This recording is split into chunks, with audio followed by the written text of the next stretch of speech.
Mengapa Tuhan menciptakan orang miskin yang bodoh dan sama sekali tidak mempunyai ide memperbaiki hidupnya? Aneh sekali rasanya. Seolah-olah Tuhan memang sengaja menciptakan mereka untuk sekedar menjadi alat perangah bagi manusia lainnya. Sengaja diciptakan untuk menderita sepanjang hidupnya.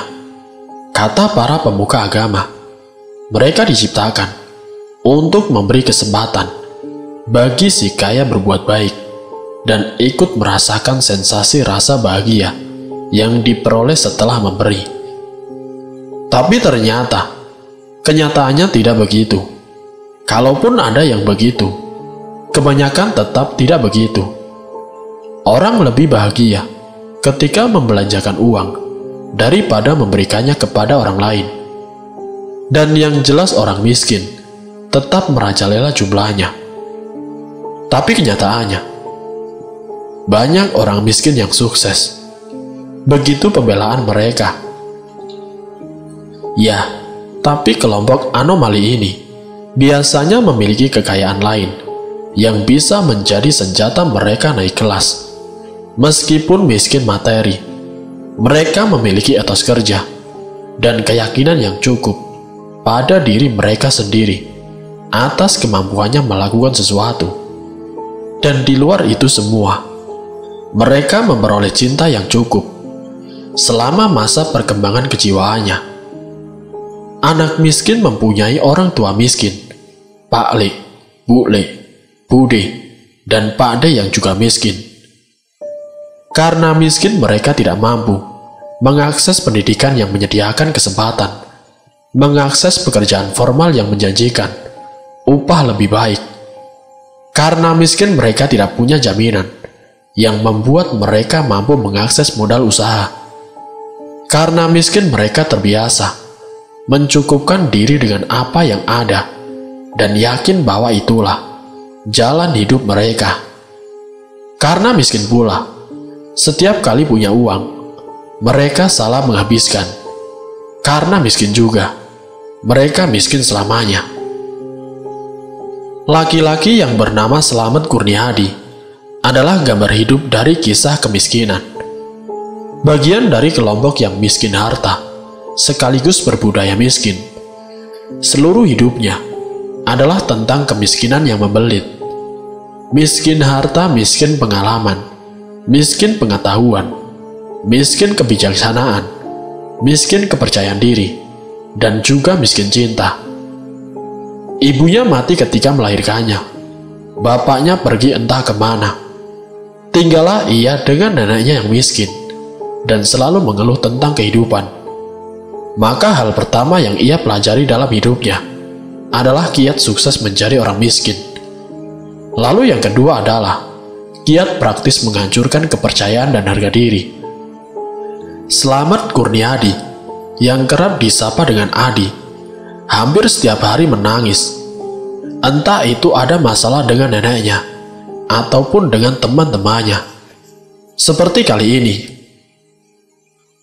"Diam, Di, jangan menangis terus," teriak sang nenek. "Tapi mereka meminta mainanku, Nek," jawab Adi sambil menangis. "Mereka anak orang kaya. Mereka bisa melakukan apa saja.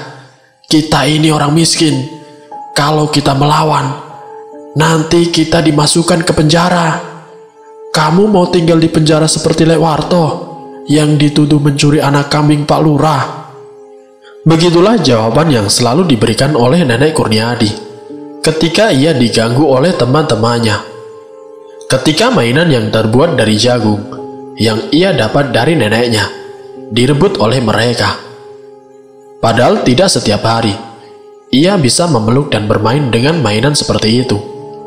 Hanya ketika musim panen jagung dan neneknya dipanggil untuk membantu panen Pak Yai Mulyono. Dari situlah ia bisa mendapat mainan yang terbuat dari jagung, yang bisa dijadikan mobil-mobilan. Nenek selalu mengajarinya mengalah ketika ia diganggu teman-temannya dalam aneka rupa bentuk gangguan.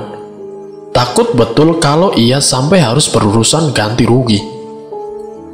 karena neneknya selalu khawatir kalau sampai harus berurusan ganti rugi dengan orang kaya. Apa yang mau dipakai untuk mengganti?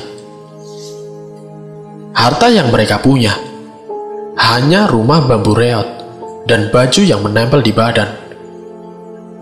Adi belajar tentang perbedaan kuasa antar kelas, bahkan sejak ia belum memahami makna kemiskinan yang sesungguhnya. Adi ingin sekolah, tapi neneknya bilang tidak. Tidak ada uang untuk beli seragam, tidak ada uang untuk beli buku, tidak ada uang untuk membayar uang gedung, tidak ada kartu-kartu yang diterbitkan pemerintah untuk golongan mereka di masa itu. Di umur 9 tahun, ia dititipkan pada Mbok Tum untuk membantu mencuci piring di warung makannya. Sementara neneknya bekerja apa saja, kepada siapa saja, yang masih mau menggunakan tangannya, yang sudah menjelang rentah. Adi tidak diupah untuk pekerjaannya, tapi Mbok Tum bersedia memberinya makan 2 kali sehari. Begitulah tahun demi tahun ia jalani. Suatu ketika, pelayan Mbok Tum mengundurkan diri karena diajak merantau suaminya. Maka berakhirlah karir Adi sebagai tukang cuci piring dengan upah makan 2 kali sehari. Pangkatnya naik menjadi pelayan warung. Selain mendapat 2 kali makan, ia juga mendapat gaji dalam bentuk uang. Saat itu usianya sudah belasan tahun. Ia sudah mendapatkan pubertas pertamanya. Untuk memudahkan pekerjaan Adi, Mbok Tum mendaftarkannya pada kelas kejar paket A di balai desa setiap sore. Tujuannya agar Adi bisa menghitung sendiri berapa total yang harus dibayar pembeli ketika sesekali Mbok Tum harus meninggalkan warung tiba-tiba. Nantinya apa yang dilakukan Mbok Tum padanya itu menjadi bekal satu-satunya untuk bertahan hidup. Menikahlah denganku, nanti kamu tak perlu lagi bekerja menjadi pelayan Mbok Tum. Aku yang akan menghidupimu. Begitulah perempuan degil itu selalu merayunya setiap kali mampir di warung Mbok Tum. Adi sebenarnya tidak jelek, tapi tidak juga tampan. Kulitnya coklat gelap, hidungnya juga tidak pesek. Tapi perempuan yang sering menggodanya itu jauh lebih jelek daripada perempuan kebanyakan. Tidak ada laki-laki yang mau dipacarinya. Ningsi namanya. Memangnya apa pekerjaanmu? Tanya Adi. Loh, kamu tidak tahu ya? Aku ini tangan kanannya Juragan Haryo. Jawab perempuan itu. Juragan Haryo itu pemilik peternakan babi terbesar di kota ini. Dia menyuplai daging babi untuk restoran-restoran besar di kota ini. Hanya restoran orang kaya yang memakai daging babi, bukan warung makan seperti punya Mbok Tum ini. Adi merasa senang ketika Ningsi datang ke warung. Ia senang mendengarkan cerita-cerita Ningsi tentang kehidupan orang-orang kaya. Baginya yang kesehariannya tidak jauh-jauh dari rumah reot, warung dan pasar desa, ketika disuruh oleh Mbok Tum berbelanja untuk warung. Ningsi adalah jendela melihat ke dunia luar yang luas. Alah, jangan didengerin omongannya Ningsi di. Sejak zaman buaya cuma makan kecil sampai buaya makan laki-laki muda, dia sudah ikut Juragan Anu, Juragan Ono, Juragan Inu. Tapi mana buktinya? Sepeda motor saja tidak punya. Kamu jangan termakan bujuk rayunya. Saking tidak ada yang mau sama dia, dia merayu kamu. Begitulah Mbok Tum sering menyelah rayuan Ningsi yang sundul langit setiap kali datang ke warung. Walaupun Ningsi perempuan, tapi ia sama sekali tidak malu jika merayu para laki-laki. Tapi Adi pun jika dirayu, hanya diam dan tersenyum menanggapinya. Laki-laki muda yang lugu merindukan cinta itu terlanjur membat-mabit hatinya setiap kali dirayu oleh Ningsi. Ya, apalagi yang lebih indah dari janji kehidupan yang lebih baik. bersama orang yang mencintai kita. Adi hanya masih takut keluar dari sarangnya. Ia boleh miskin, tapi sejak membantu Botum, ia tidak pernah kekurangan makan. Rumahnya boleh berdinding bambu, jelek di ujung desa, yang tidak berlistrik, dan dikelilingi tegalan bambu milik warga. Tapi ia bisa tidur nyenyak di atas dipan reotnya. Ia dan neneknya memang miskin, tapi mereka tidak punya hutang. Sejauh itu hidupnya cukup nyaman. Ia hanya berdoa, semoga mereka mati dengan mudah, tanpa sakit yang lama, yang membutuhkan banyak uang. Dan doanya terkabul. Suatu sore neneknya tiba-tiba ambruk ketika sedang menyiapkan makan malam mereka. Adi menemukannya tergeletak di lantai dapur ketika ia keluar dari kamar mandi. Ia berusaha membangunkannya, tapi neneknya tidak pernah bangun lagi. Neneknya sudah pergi, meninggalkan Adi sendiri menjalani takdirnya. Sampai di satu waktu, si Adi mencari pekerjaan tambahan. Ia menjadi seorang pengepul barang bekas yang setiap 3 hari sekali disetorkan ke bosnya. Walaupun penghasilannya tidak seberapa, tapi karena ia bertekad ingin sekolah paket, alhasil pagi siang malam, Adi dengan giginya mencari uang. Dengan dibantu oleh Botum, akhirnya Adi bisa menyelesaikan paketnya. Dengan berbekal itu pula, Adi ingin merantau ke kota. Ia capek hidup dengan serba kekurangan. Botum yang sudah Adi anggap sebagai ibunya sendiri, setuju kalau ia sebaiknya merantau ke kota. Daripada di kampung setiap hari, makan gombalannya Ningsih yang tidak ada gunanya. Dan Adi tidak bisa melihat dunia luar. Hanya berbekal tekadnya yang bulat, serta uang yang tidak seberapa, ia menuju ke kota dengan menumpang mobil pick-up yang saat itu bermuatan kambing. Tidak masalah bagi Adi.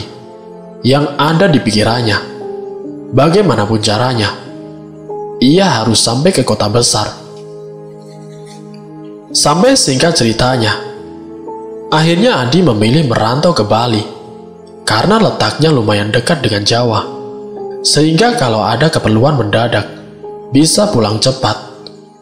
Tapi buat apa ia pulang? Di kampung saja tidak memiliki saudara.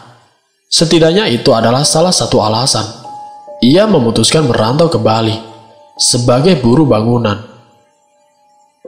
Singkat ceritanya, 4 tahun silam, Adi sudah menikah dengan perempuan asal Jawa yang saat itu sama-sama merantau. Tidak usah berkhayal, ia menikahi gadis yang kaya raya. Adi menikahi gadis yang setara dengannya. Adi ini pergi merantau bersama keluarganya. Sang istri pun Intan Indriani juga turut serta menemani di tanah rantau. Intan mengaku tidak keberatan saat harus mengikuti suaminya untuk meninggalkan kampung halaman. Ia justru merasa keikutsertaannya merantau ke Bali dapat meninggalkan penghasilan bagi keluarganya. Di sana ia bisa ikut kerja, menambah penghasilan suami.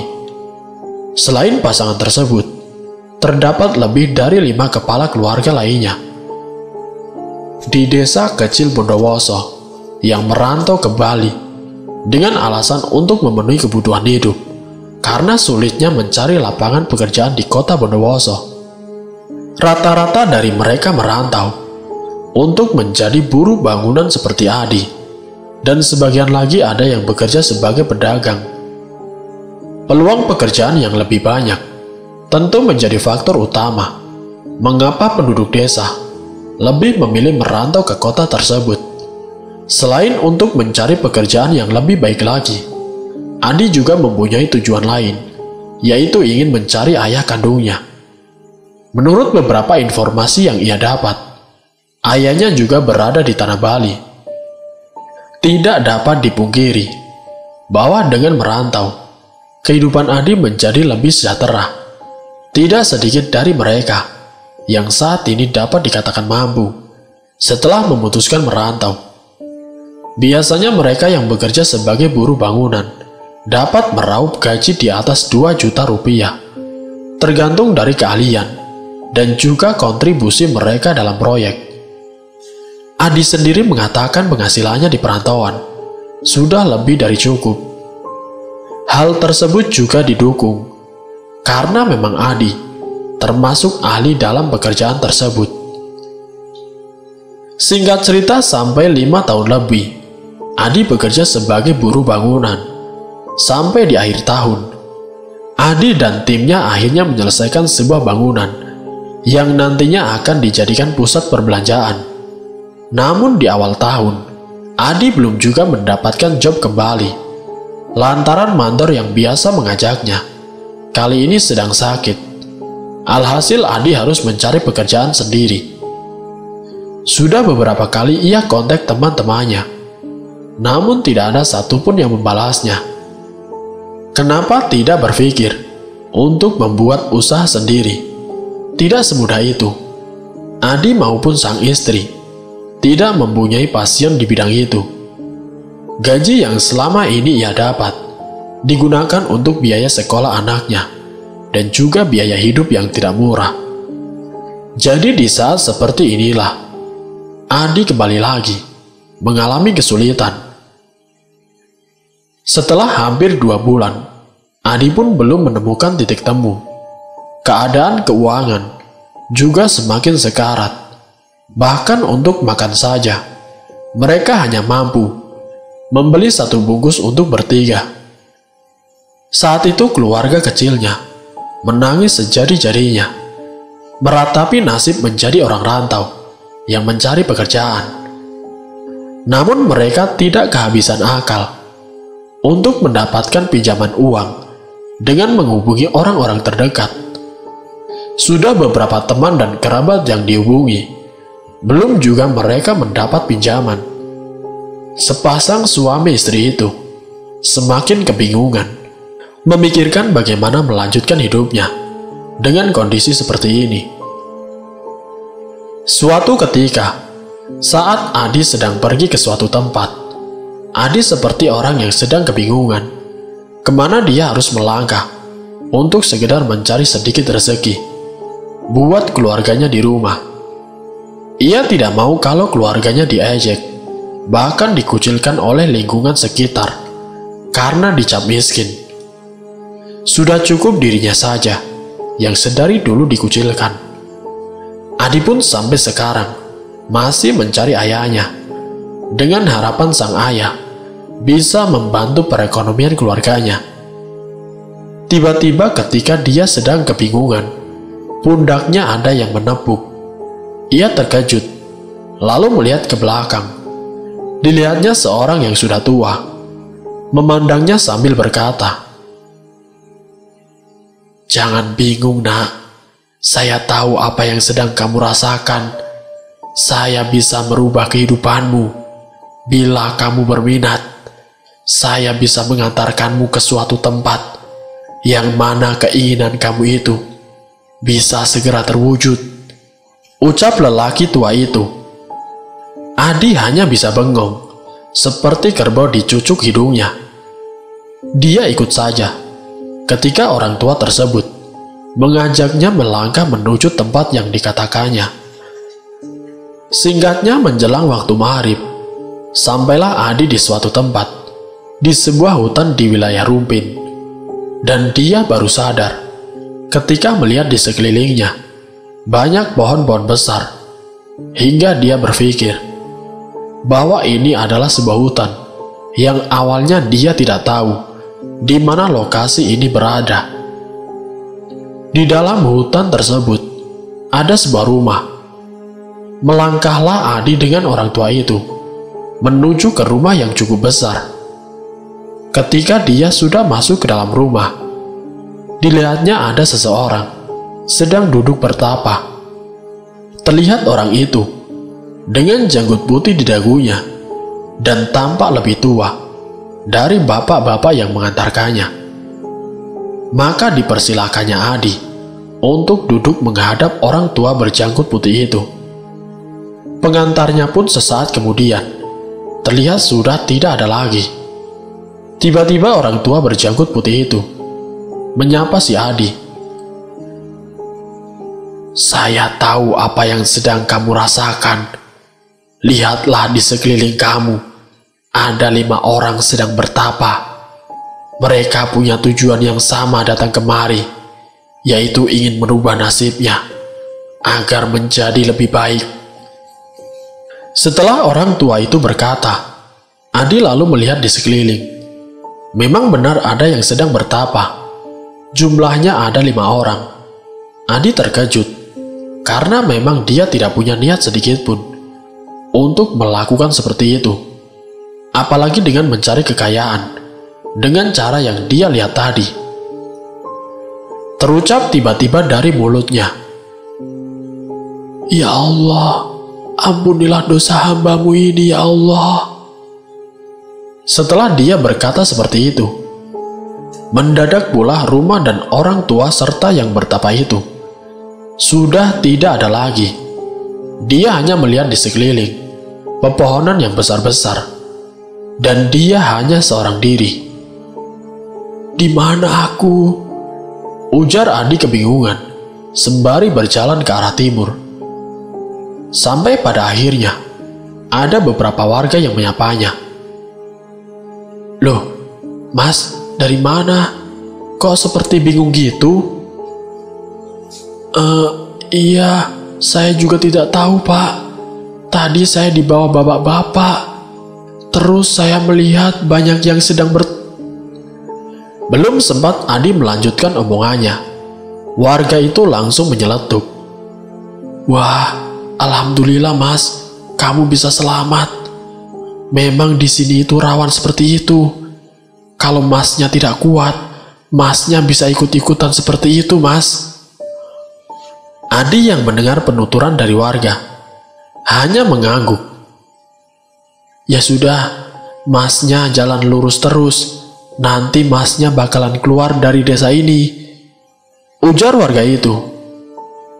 "Oh iya Pak, makasih." Lalu kemudian Adi pun melanjutkan perjalanannya dengan jalan kaki. Di sepanjang jalan ia terus berpikir keras agar bisa mendapatkan uang untuk memenuhi kebutuhan keluarganya. Sungguh Adi malam itu kebingungan. "Loh, Pak, dari mana? Jam segini kok baru pulang?" tanya istrinya. "Bapak dari mencari pekerjaan, Bu." Helaan nafas panjang pun dilakukan keduanya. Hari berganti hari, minggu berganti minggu, sampai berbulan-bulan. Adi pun belum juga mendapatkan pekerjaan yang baru. Pernah terbesit di pikirannya, "Apa aku harus melakukan pesugihan saja ya? Capek hidup miskin terus. Mending cari yang instan," gumamnya dalam hati. Singkat ceritanya, saat Adi berada di warung, ia mendengar tentang badukun yang terkenal di daerah itu. Ia pun pasang telinga agar mendapatkan informasi yang dari kemarin berputar di pikirannya. Sampai akhirnya, Adi pun mendapatkan informasi tentang si dukun itu. Kemudian Adi mendatangi dukun tersebut. "Aku sudah yakin, Ki. Cepat jalankan ritual ini. Aku sudah muak dengan kehidupan ini. Cepat jalankan ritual pesugihan ini," ujar Adi memohon kepada sang dukun. "Kau sudah yakin? Jika sudah, biarkan aku mengambil apa yang menjadi bagianku. Kau diam di situ, biar aku mulai ritual ini. Sudah kau bawa semua yang kupinta, bukan?" tanya sang dukun. "Sudah, Ki." Malam itu Adi mendatangi ke rumah Ki Wira, dukun spesialis pesugihan yang selalu memengaruhi pria-pria agar menjadi bawahannya. Rata-rata Ki Wira akan mengajak para pria yang mendatanginya untuk memberikan apa yang ia mau dan dapat mengabdi di padepokan Ki Wira. Tarik nafasmu dalam-dalam, lalu sembelih ayam hitam yang kau bawa itu. Dan jangan lupa, baca mantra, serta sesaji yang kamu bawa, taruh di bawahnya. Malam itu Kiwira dan Adi akan melakukan ritual pesugihan. Pesugihan ini konon dapat membuat pelakunya ketiban kaya mendadak. Namun resikonya adalah tumbal. Tumbal yang diminta oleh pesugihan ini bukan tumbal biasa. Ia harus seseorang yang benar-benar dicintai, seperti ibunya, anaknya, dan juga istrinya, atau mungkin sahabat.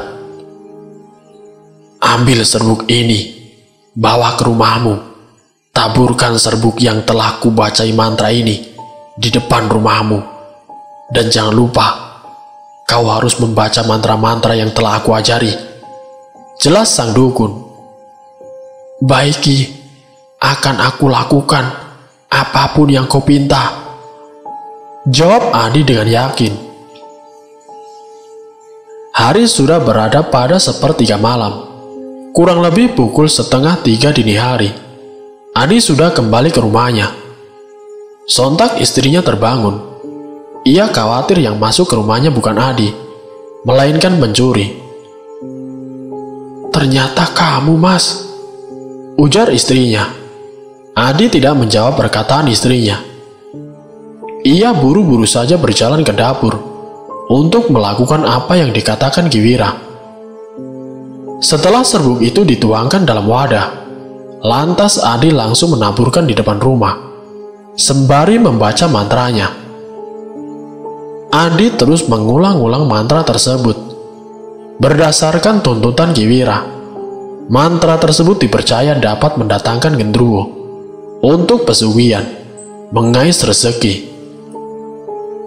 Setiap malam dari pukul 7 malam hingga pukul 11 malam, Adi harus terus-menerus mengulang-ulang mantra tersebut. Jika dihitung-hitung, kini sudah 1 bulan Adi melakoni kegiatan itu.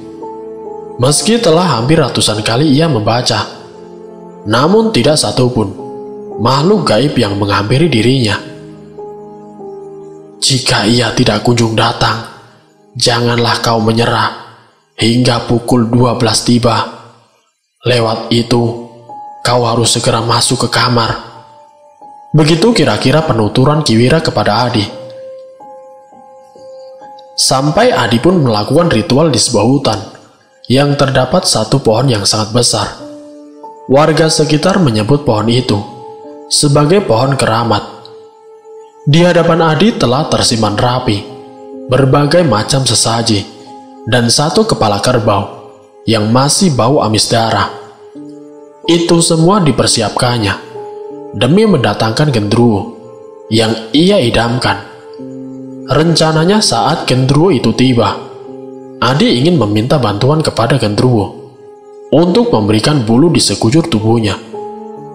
Ia sangat percaya bulu genderuwo dapat mendatangkan berkat dan juga kekayaan. Kembang 7 rupa dan bau bakaran kemenyan tercium begitu pekat. Belum lagi bau pekat itu bercampur dengan aroma amis darah yang dikeluarkan dari bangkai kepala kerbau. Meski sudah bercampur dengan berbagai bau kurang sedap, Adi tetap kusuk membacakan mantranya, berharap sesosok hitam tinggi besar itu tiba di hadapannya. Ia ingin sekali cepat kaya. Namun meski begitu, meski telah berjam-jam duduk di atas pertapaannya, sosok genderuwo yang ia idamkan tidak kunjung muncul. Lagi-lagi ia tidak menyerah. Ia malah semakin kusuk membaca mantra tersebut. Tepat pukul 12 malam, Adi tiba-tiba terjengkang ke belakang dan suaranya berubah menjadi sangat berat. Ia terus-menerus menanyakan, "Ini siapa? Ini siapa?" Entah pada siapa. Tidak 1 orang pun ada di samping Adi. Sejak sore tadi, Adi duduk sendiri. Tempat pertapaannya adalah sebuah lahan kosong, tepat di bawah pohon keramat itu. Namun ia tidak takut. ia tetap berani melanjutkan ritual. Iki sopo? Iki sopo? Lagi-lagi Adi berteriak, seperti mencari-cari seorang pelaku kejahatan. Suaranya semakin berat, hingga membuat Adi hampir putus pita suara. Aku genderuwo penunggu tanah ini. Siapa yang memanggilku? Siapa? Setelah bergumul di tanah, Adi tiba-tiba terdiam, lalu berbicara seperti itu. Badannya membungkuk seperti hewan. Air liurnya dibiarkan menetes, dan matanya selalu melotot. Tampaknya Adi kerasukan arwah genderuwo yang ia panggil sendiri. Tidak mendengar jawaban dari orang lain, makhluk gaib yang tidak mendapatkan jawaban itu kemudian membawa tubuh Adi berjalan tidak tentu arah. Adi dibawa berjalan menjauh dari titik pertapaannya. Ia tampak seperti orang gila yang mengenakan pakaian bersih. Hanya ada kotoran tanah di bagian samping, bekas terjatuh. Orang-orang yang dilewatinya jelas-jelas memperhatikan si Adi. Ia sudah ibarat orang gila yang lepas dari rumah sakit jiwa. Wah, mungkin pasien yang lari tuh. Begitulah cemoohan para warga. Singkat ceritanya, sampailah Adi di sebuah rel kereta api. Ia sempat ditanya oleh warga setempat hendak pergi kemana, tetapi Adi tidak menjawab. Ia hanya tersenyum saja. Semakin jauh Adi berjalan, semakin tidak terlihat satupun orang-orang. Ia benar-benar sendirian di sana. Tidak ada satupun yang memaksanya berhenti atau memperingatkannya tentang bahaya.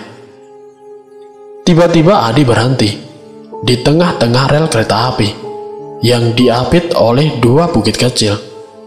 Sangat gelap sekali tempat itu. Baru saja berhenti, Adi kemudian tertunduk pingsan. Namun tidak lama kemudian, ia terbangun lagi. Tubuhnya berada di tengah-tengah rel. Belum lagi Adi menyadari lokasinya. Tiba-tiba suara terompet kereta api beserta sorotan lampu tembaknya sudah semakin dekat. Brak! Adi telah tewas terlintas kereta api malam itu saat dirinya baru sembuh dari kerasukan makhluk gaib. Jasadnya ditemukan esok hari oleh warga setempat. Inilah akibat melakukan pesugihan. Mereka mati dengan sia-sia. Semoga kita semua dijauhkan dari mara bahaya dan selalu tetap di jalan yang benar.